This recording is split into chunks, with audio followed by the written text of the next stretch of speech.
You're right. We know that most of the condition of the schools are in a very bad shape. So we are assessing. We are conducting a lot of visits to different places in remotest areas. And after this assessment, we have already started constructing some schools.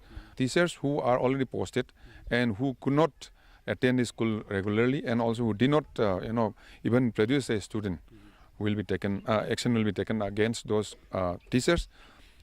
In other schools also, if we find some teachers who are not performing their duties properly and who were drawing their salaries, and also the midday meal scheme, will take action definitely against them.